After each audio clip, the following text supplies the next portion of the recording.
Kag sa Good Vibes Weekend, driverless kasalakyan ang testingan sa tripping ni Ruming.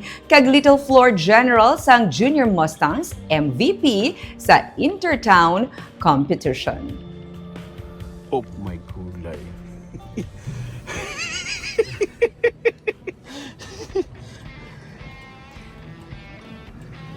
Kung ang masugata sa imo nga salakyan, wala sang driver pero nagadalagan. Masakay ka?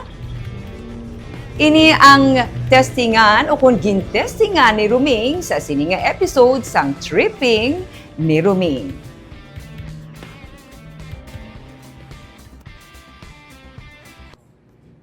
Hindi siya ang pinakataas o kung pinakadako sa ilang nga team. Pero sa edad nga 14 anyos, napili nga MVP sa Intertown Basketball Competition ang Little Floor General sang STI WNU Jr Mustangs. Aton siya nga kilalahon sa bida sang liga sa Sunday at 9 a.m.